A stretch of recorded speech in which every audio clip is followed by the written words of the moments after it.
하나님의 말씀은 로마서 8장입니다. 16절에서 25절까지.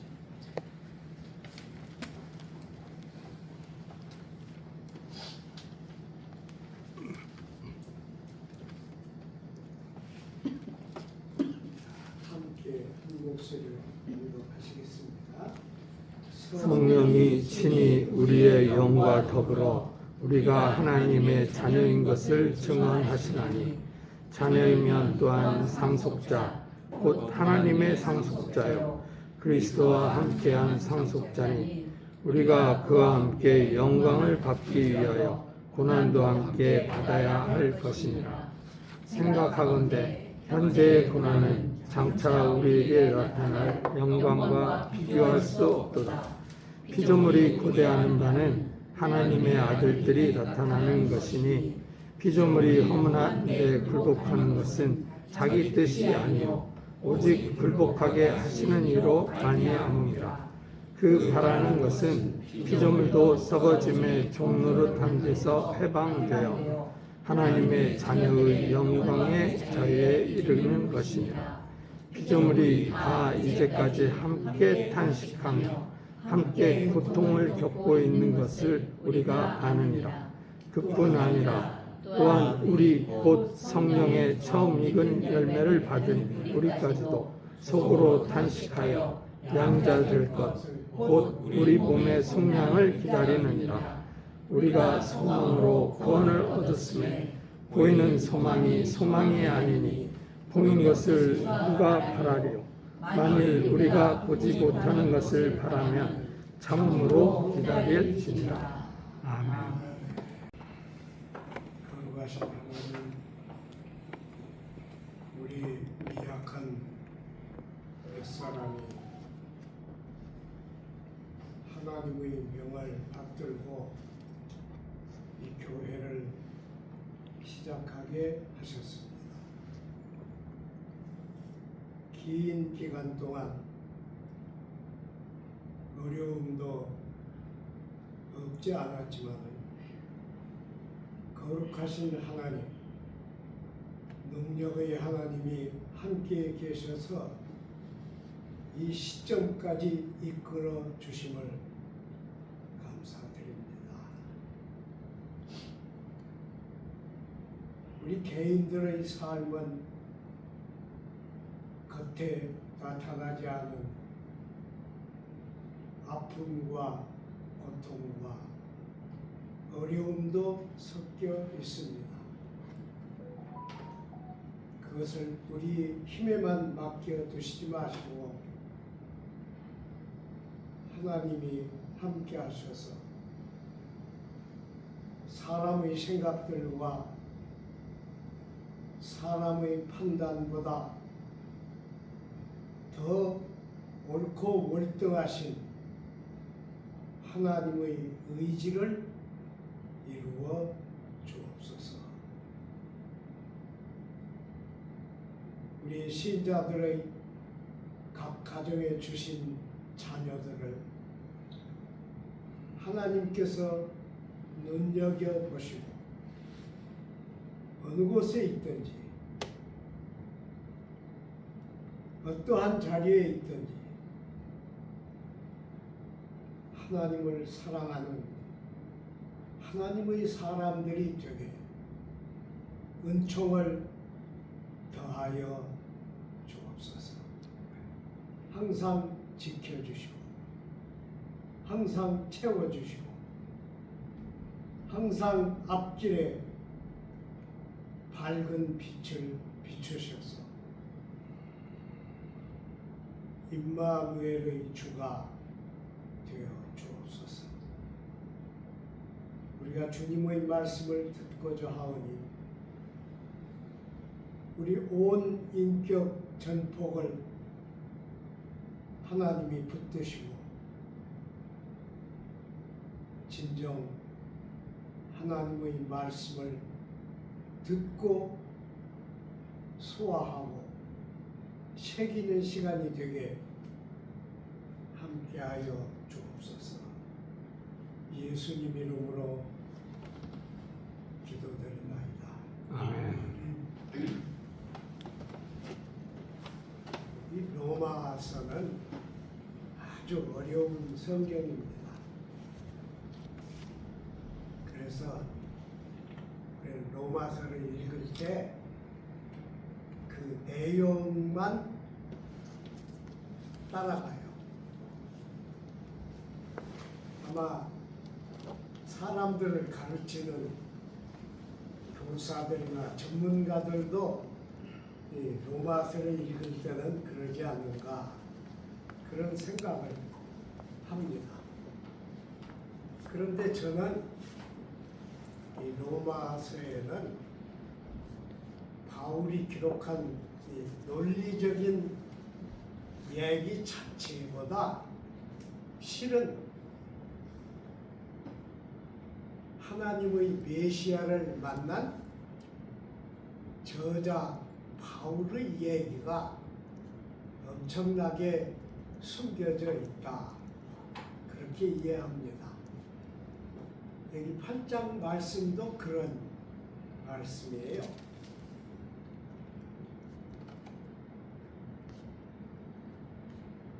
여기를 보면 그리스도 안에 있는 자에게는 정죄함이 없다 그랬습니다. 그 앞에 결코 그렇게 했어요. 그러니까 결코 정죄함이 없다 그렇게 했어요. 그 이유는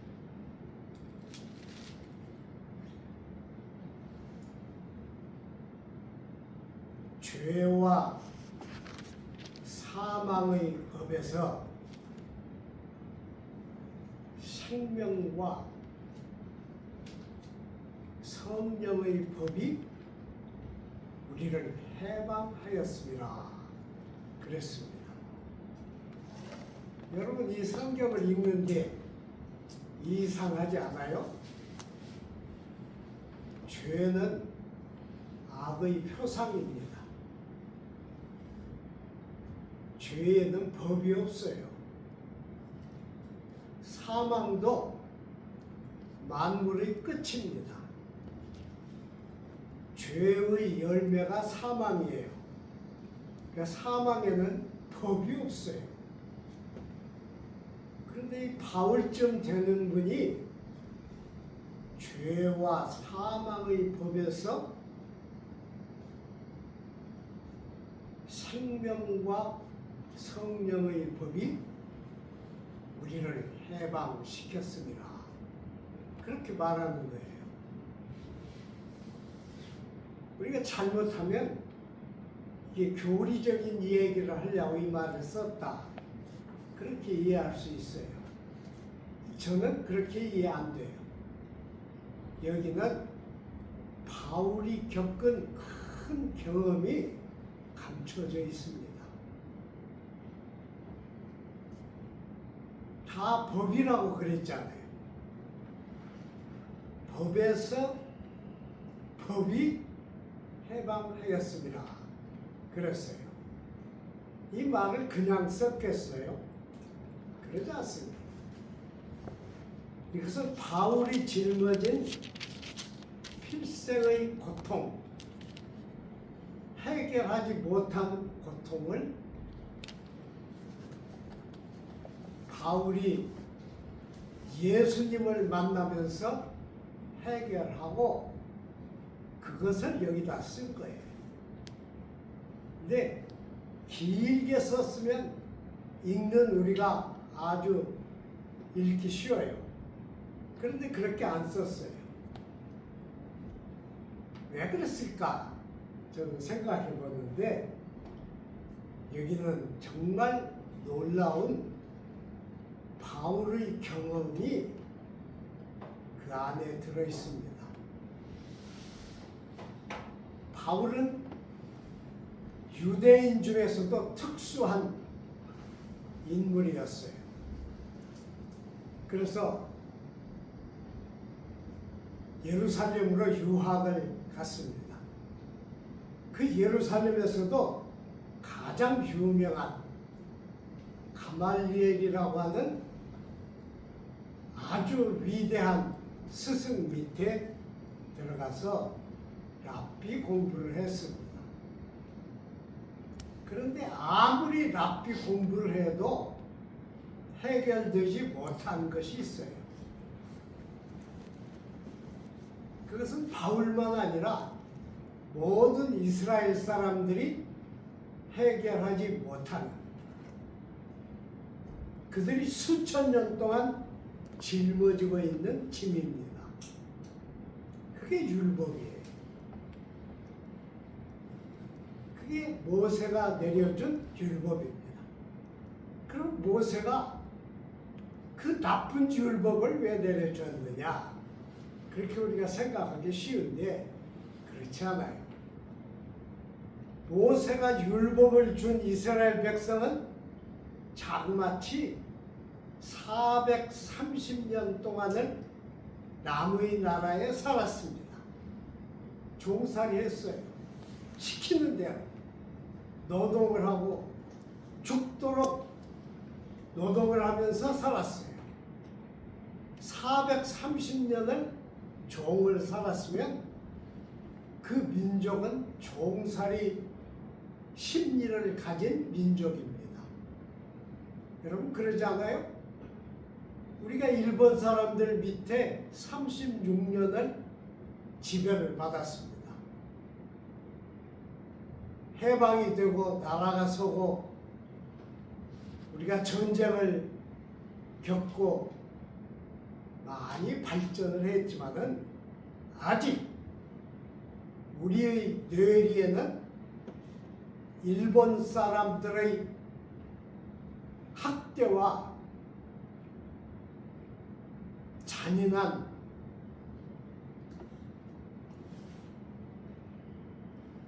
억압을 견딘 그 흔적이 남아있어요. 저는 지금도 꿈을 꿀 때 가끔 외정시대 꿈을 꿉니다. 제가 1학년 때 저를 가르치시던 선생님도 뵙고 선생님 말씀도 듣고 그래요. 그런데 꿈속에서 깨져요. 모든 게 깨져요. 아무것도 옳은 것이 없어요. 그리고 꿈을 깹니다. 그게 제 뇌리에 남아있는 흔적이에요. 종살이 흔적입니다.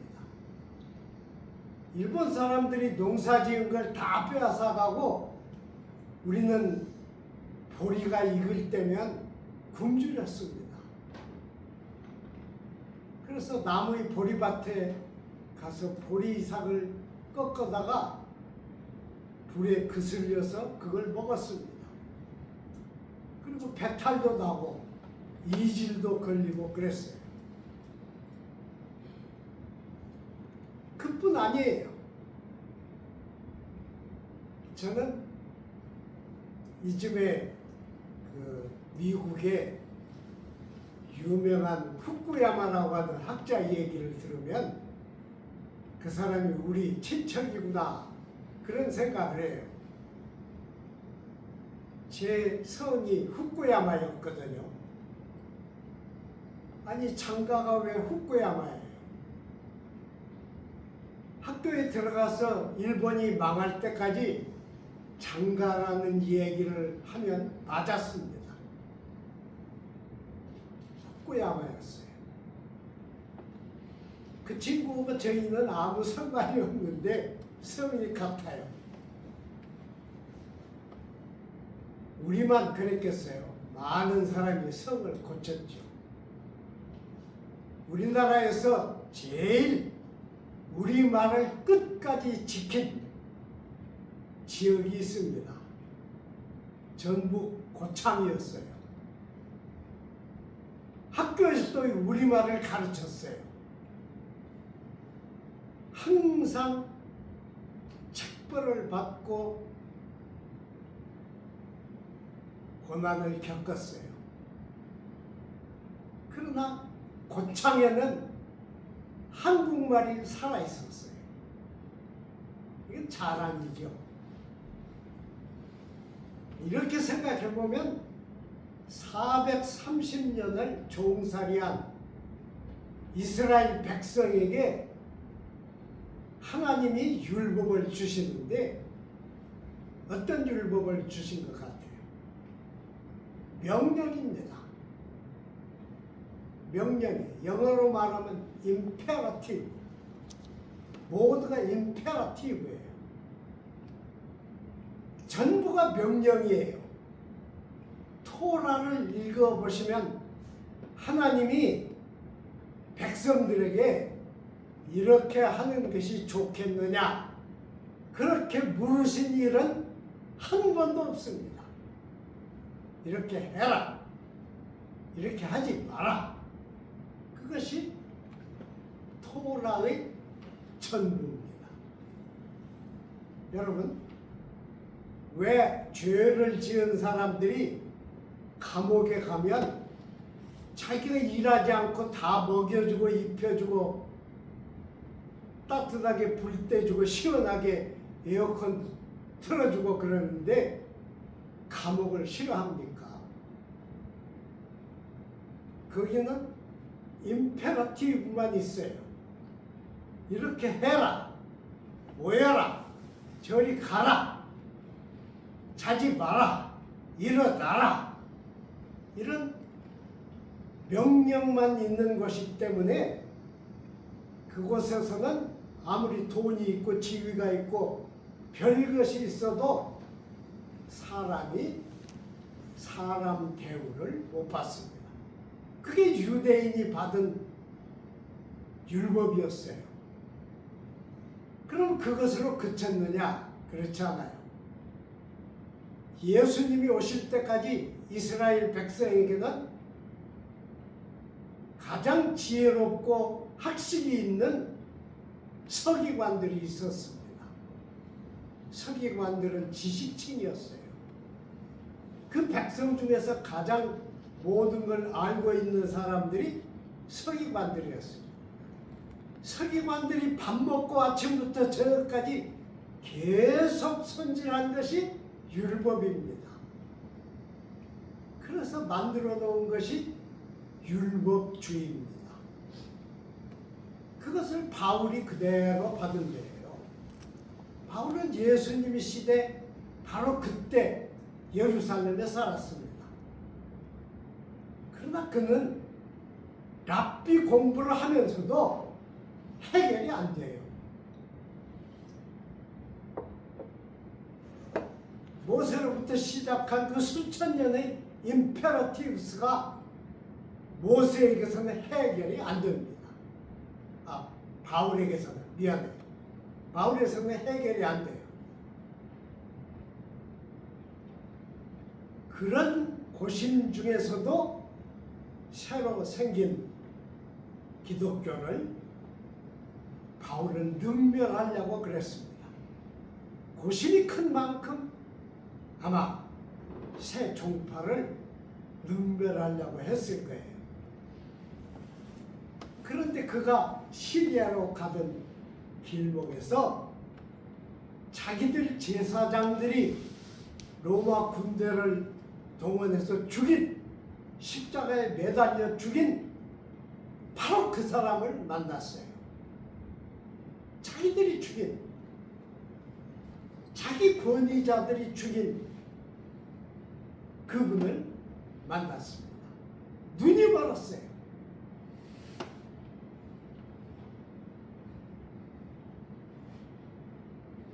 그리고 그분에게서 하나님의 일에 동참하라는 명을 받았습니다. 그때부터 바울은 바뀝니다. 그런데 쉽게 바뀌지 않아요. 계속 예수님을 전하면서도 계속 바울을 따라다닌 것은 이 속박입니다. 썩어짐의 종노릇이에요. 여기 그랬잖아요. 썩어짐의 종노릇이다. 그랬어요. 그게 뭐예요? 그게 허망한 것에 굴복하는 것입니다. 허망한 것을 쫓는 거예요.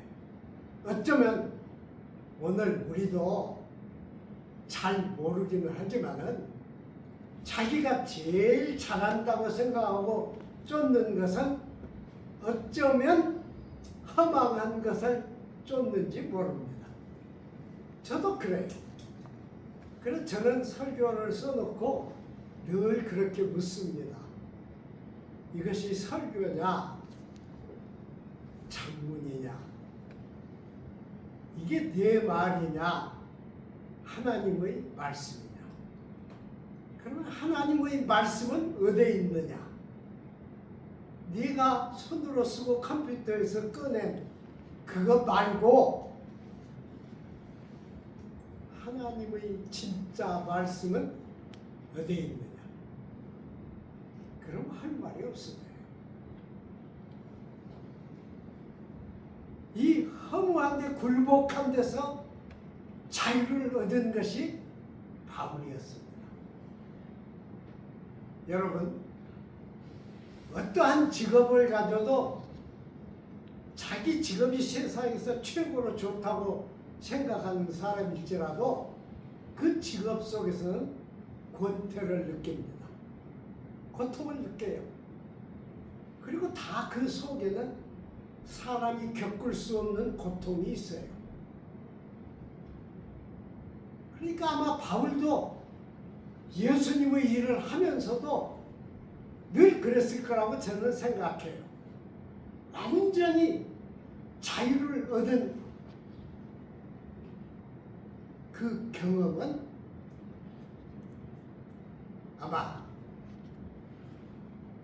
100% 완전하지는 못했을 것이다. 그렇게 생각합니다. 그래서 하나님의 영광을 바라보면 고난도 받아야 한다. 늘 그랬어요. 거듭거듭. 그러니까 바울을 정말 세워놓은 분은 메시아입니다. 처음에는 메시아인 줄 몰랐죠. 그런데 죽여서 장사 지낸 그분을 자기가 만났으니까, 다른 사람이 아닌 자기 자신이 만났으니까 그걸 어떻게 말해야 됩니까? 시리아에 기다리고 있던 아나니아가 처음으로 예수에 대한 말을 전해 주었습니다. 그분이 메시아다.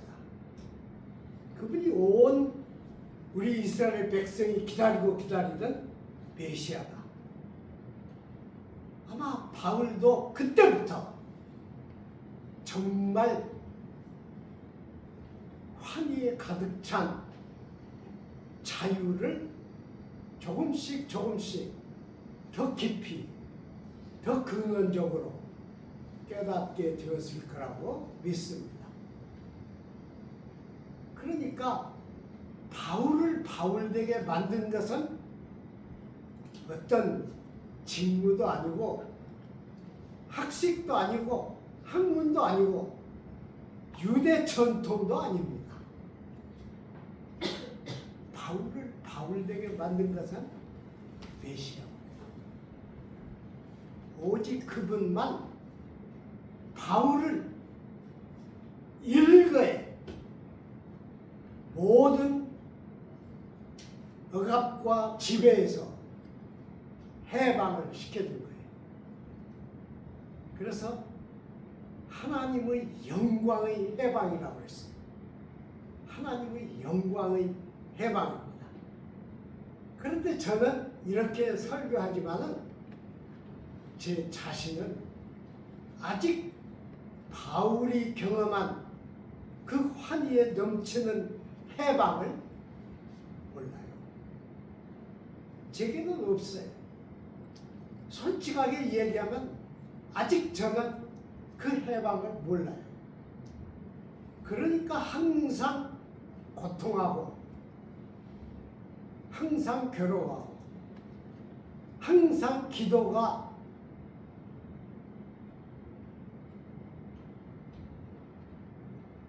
전도서에 있는 거머리 기도와 같아요. 전도서에는 그랬잖아요.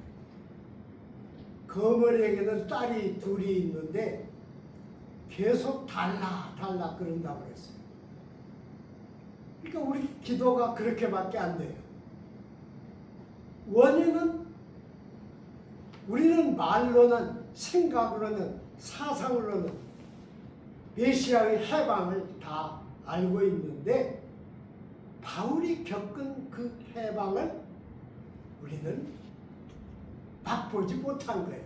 아직 맛보지 못했습니다. 저는 가끔은 맛봤어요. 어떨 때 맛보는가 그러면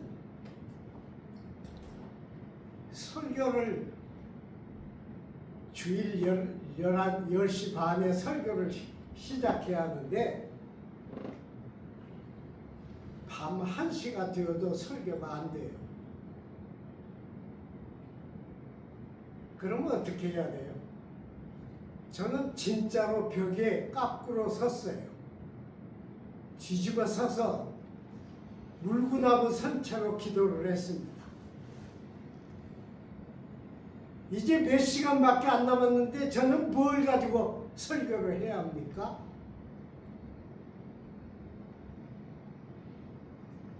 그러다가 꽉 막혀 있는 어떤 것이 탁 터집니다.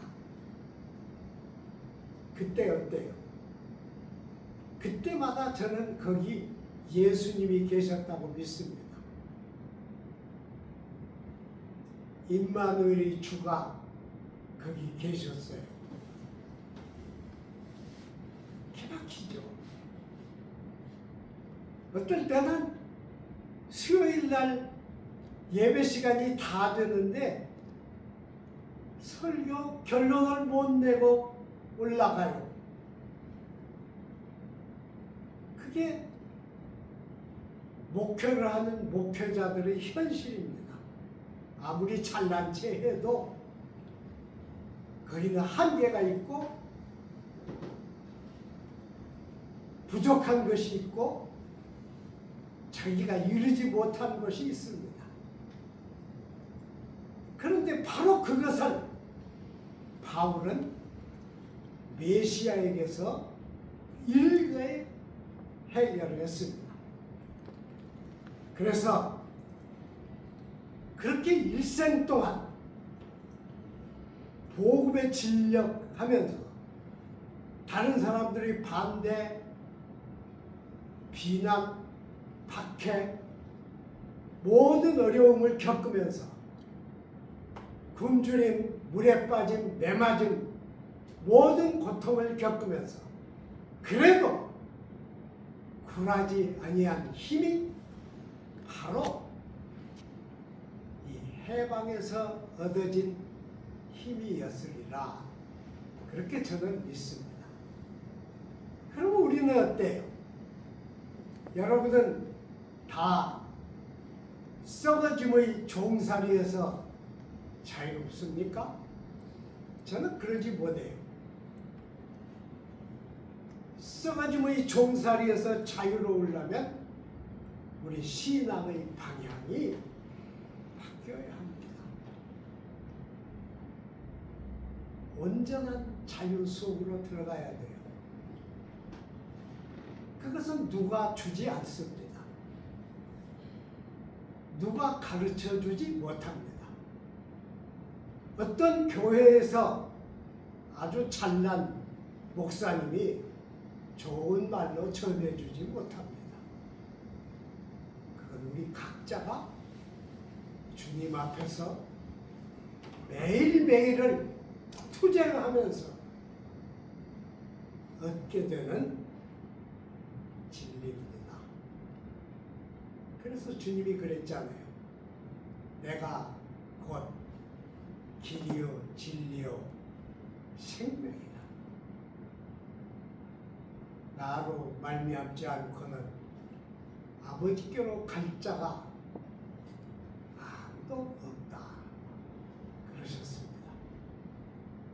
10년 동안 우리 교회를 붙들어 주시고 인도하신 하나님께 영광을 드립니다. 매일 저는 이 설교단에 서면 빈 의자 때문에 항상 괴로워했습니다. 빈 의자가 제 가슴을 치는 비수예요. 어쩝니까? 지금은 사람들이 쉽게 신앙을 갖는 시절이 아닙니다. 그래도 우리가 분발해서 한 생명씩 이 공동체를 살찌게 하는 작업을 해야 할 것입니다. 기도하겠습니다. 하나님 아버지 감사드립니다. 부족하기 이를 데 없는 저희를 하나님은 붙드셔서 하나님의 깃발이 되게 하셨습니다. 멸시와 무관심과 천대가 난무하는 것에 하나님은 우리를 여호와의 깃발로 만들어서 꽂으셨습니다. 이 깃발들이 그 어떠한 풍상이나 어려움 속에서도 흔들리지 않고 여호와 니시를 드러내는 깃발이 되게 인도하여 주옵소서. 예수님의 이름으로 기도드리나이다. 아멘.